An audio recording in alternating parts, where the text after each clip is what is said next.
Selamat datang di video terbaru saya.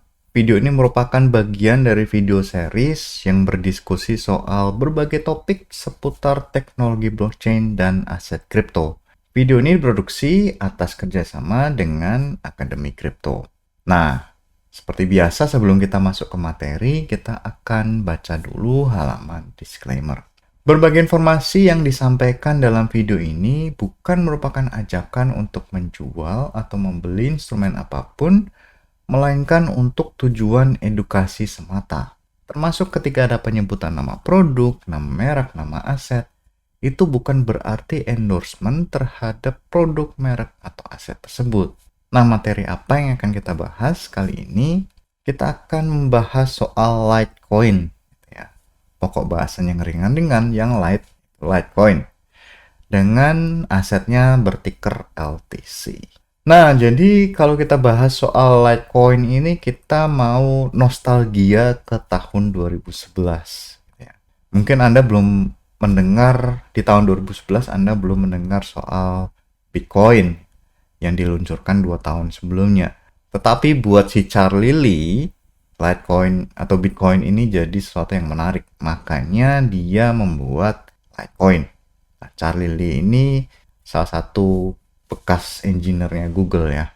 Nah, kita tahu sendiri bahwa Bitcoin itu kodenya open source. Nah, bagi si Charlie Lee atau oleh si Charlie Lee, si kode Bitcoin-nya ini di forking atau di copy, disalin menjadi Litecoin. Nanti akan kita lihat beberapa modifikasi yang dilakukan oleh si Charlie ini untuk meluncurkan Litecoin ya. Ada beberapa perbedaan memang antara Litecoin dengan Bitcoin.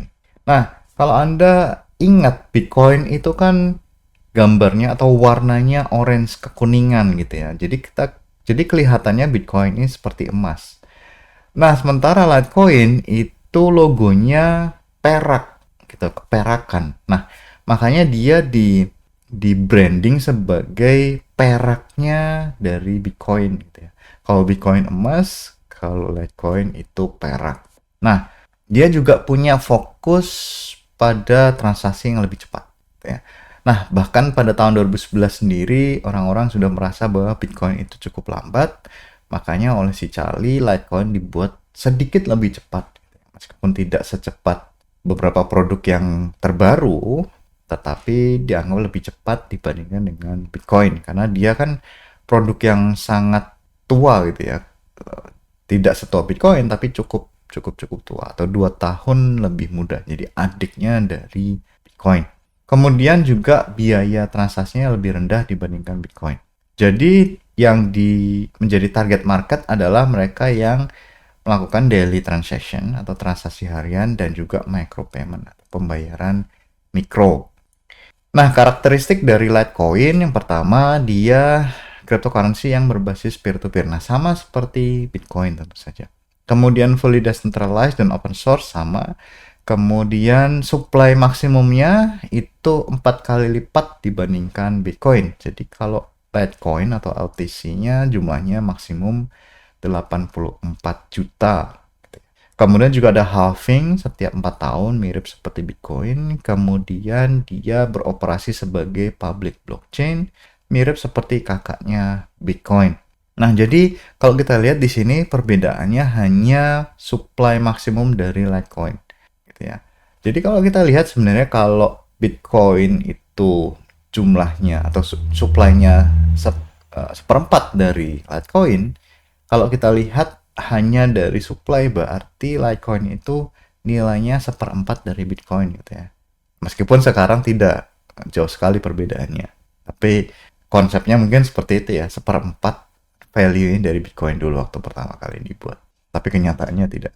Nah, kalau komparasi antara Litecoin dan Bitcoin, kalau dari sisi block time gitu ya, si Litecoin itu 2,5 menit diciptakan satu blok. Kalau Bitcoin 10 menit.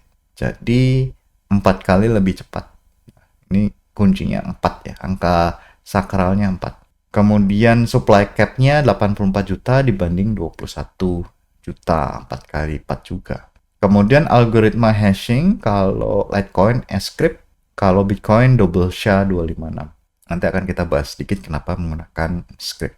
Untuk biaya transaksi lebih rendah di dalam Bitcoin kalau dibandingkan dengan di Litecoin dibandingkan Bitcoin. Kemudian Litecoin memposisikan diri sebagai produk atau Bitcoin blockchain yang bisa dipakai untuk harian, sementara kalau Bitcoin posisinya sebagai store of value. Jadi orang malas juga kalau melakukan pembayaran dengan menggunakan Bitcoin karena mungkin biayanya terlalu tinggi, juga harga asetnya juga terlalu mahal.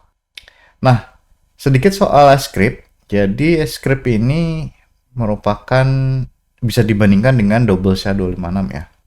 Nah, dia bisa dipakai untuk mining dan security. Jadi security-nya menggunakan script. Nah, si script ini merupakan memory intensif gitu ya.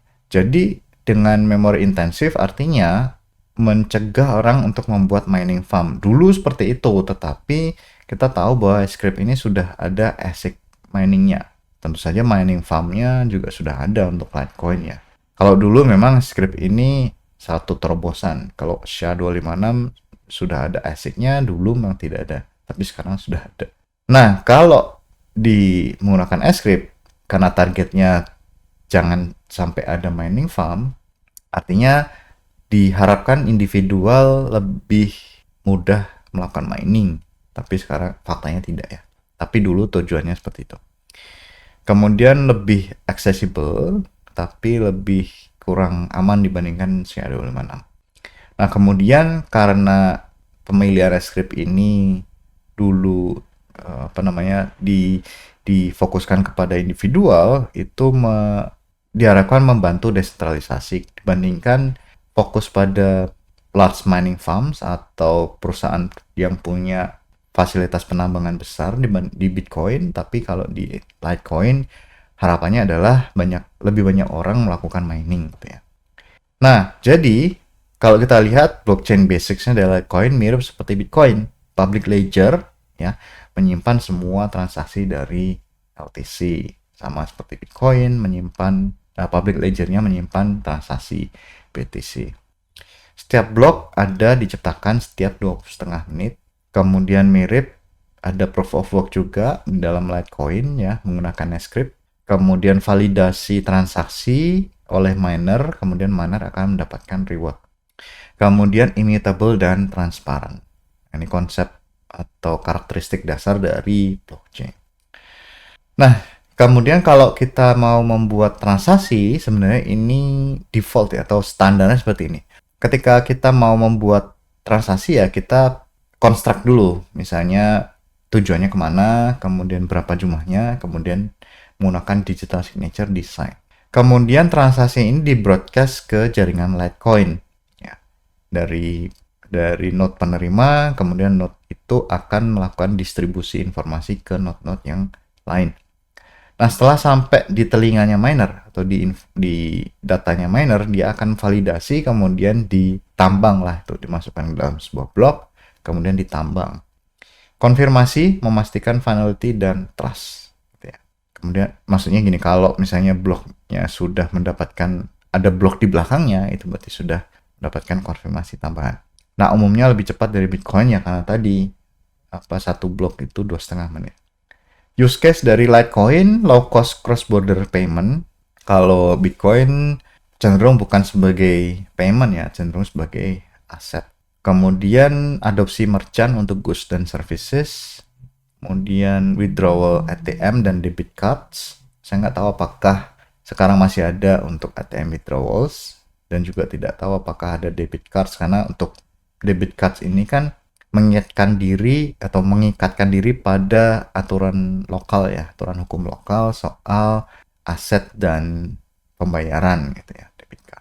Kemudian microtransaction atau pembayaran mikro, misalnya membayar biaya perjalanan setiap 1 kilometer atau misalnya pembayaran dalam game, microtransaction. Nah, jadi kalau misalnya ada yang mau coba-coba dalam ekosistem cryptocurrency dibandingkan Bitcoin, bisa menggunakan Litecoin dulu, coba-coba, kalau sudah pede menggunakan Bitcoin, atau biasanya seperti itu. Nah, kemudian ada fitur segregated witness juga di dalam Litecoin. Jadi ini kan tidak hanya di Bitcoin. Nah, tujuannya adalah untuk menangani lebih banyak transaksi. Jadi dengan menggunakan SegWit itu kan lebih hemat ya. Cara penyimpanan dalam blok lebih hemat. Caranya adalah dengan memisahkan data tanda tangan, data signature dengan transaction data. Karena sebenarnya signature data ini dipakai untuk memverifikasi transaksi yang baru muncul atau blok yang baru gitu ya. Sementara blok-blok yang lama sebenarnya signature sudah tidak diperlukan. Kemudian dia meningkatkan scalabilitas dan speed kalau dalam SegWit. Ya, scalabilitas karena jumlah transaksi yang bisa masuk dalam satu blok lebih banyak, artinya scalability-nya meningkat. Nah, jadi setelah ada SegWit, jadi ada Lightning Network. Nah, jadi SegWit ini dites dulu di dalam Litecoin sebelum Bitcoin. Jadi testnet. Nah, Litecoin juga punya Lightning Network ternyata. Jadi Lightning Network kita tahu bahwa dia merupakan layer 2 ya untuk skalabilitas yang ada di Bitcoin terkenalnya, tapi juga tersedia di Litecoin. Nah, caranya sebenarnya dia melakukan eksekusi transaksi secara off-chain, kemudian nanti untuk finality-nya itu di on-chain, secara on-chain. Atau untuk settlement ada di on-chain. Nah, jadi dengan adanya Lightning Network bisa untuk micropayment dan settlement yang lebih cepat lagi. Gitu ya. Nah, dia menggunakan payment channel. Jadi kalau Lightning Network itu di dalamnya merupakan payment channel ya. Banyak sekali payment channel antara user. Nah, sekarang kita lihat Litecoin sebagai testnet atau testbed bagi teknologi Bitcoin yang belum diimplementasikan. Jadi kalau mau implementasikan, masuk ke Litecoin dulu. Apakah sukses atau tidak? Gitu sukses bisa masuk ke Bitcoin. Karena kalau kita lihat Bitcoin kan sekarang valuasinya sudah terlalu tinggi untuk dites atau diuji cobakan. Jadi ya menggunakan Litecoin. Bagaimana dengan community dan governance-nya? Nah, tadi kan si Litecoin itu diciptakan oleh Charlie Lee ya. Tapi pada kenyataannya dia untuk pengembangannya merupakan open source, berbasis open source. Jadi mereka atau Litecoin ini dikembangkan secara community driven. Jadi mereka yang mau partisipasi, mau ikut serta ya tinggal bergabung gitu ya. Tidak ada central authority atau CEO. Nah, ini mirip seperti Bitcoin sebenarnya. Tapi ada Litecoin Foundation. Kalau Bitcoin mungkin tidak ada Bitcoin Foundation. Tapi kalau Litecoin ada Litecoin Foundation. Mendukung adopsi saja. Nah, jadi pembiayaannya dilakukan dengan menggunakan donasi dan grant. Kemudian ada voting komunitas untuk upgrade dengan cara mining. Nah, sebenarnya sama seperti Bitcoin ya. Kalau voting bisa menggunakan mining, proses mining. Resiko dan limitation atau batasan dalam Litecoin. Litecoin sendiri merupakan altcoin yang sangat sudah lama gitu ya. Jadi kompetisinya sekarang ketat sekali kan kalau kita lihat altcoin, apalagi kalau Litecoin kan use case-nya terbatas ya, tidak ada smart contract dan lain sebagainya. Kemudian adopsinya juga lambat kalau dibandingkan Bitcoin dan Ethereum. Mungkin tidak banyak orang yang pernah dengar soal Litecoin. Mungkin pernah dengar soal Bitcoin, Ethereum gitu, tapi kalau Litecoin tunggu dulu gitu ya. Kemudian secara keamanan, secara security lebih lemah dibandingkan Bitcoin gitu ya. Karena hash rate-nya lebih kecil, jauh lebih kecil dibandingkan Bitcoin. Kemudian tidak ada smart contract, kemudian masih menggunakan proof of work. Bagaimana dengan ketersediaan di market dan exchange? Jadi exchange besar di dunia itu masih punya Litecoin, jadi masih bisa diperdagangkan di situ. Kemudian secara likuiditas dan volume juga cukup tinggi. Kemudian ada wallet dan payment apps, tapi biasanya kalau wallet yang mendukung Bitcoin biasanya juga mendukung Litecoin karena secara teknologi tidak jauh berbeda. Bisa dipakai untuk transfer value atau nilai antar exchange. Nah, biasanya di-pair dengan stablecoin dan fiat ya. Coin USDT misalnya. Summary, kita sudah bahas soal Litecoin yang jadi adiknya Bitcoin atau silvernya Bitcoin. Jadi dia relatif lebih cepat, low cost dan reliable. Reliable-nya tanda tanya gitu ya. Tapi lebih cepat dan low cost dibandingkan dengan Bitcoin. Terinspirasi dengan Bitcoin, tapi fokusnya adalah transaksi bagaimana si Litecoin ini mendukung transaksi yang lebih cepat dan lebih murah. Kemudian pada akhirnya Litecoin jadi ajang uji coba untuk fitur-fitur baru yang akan diimplementasikan ke Bitcoin.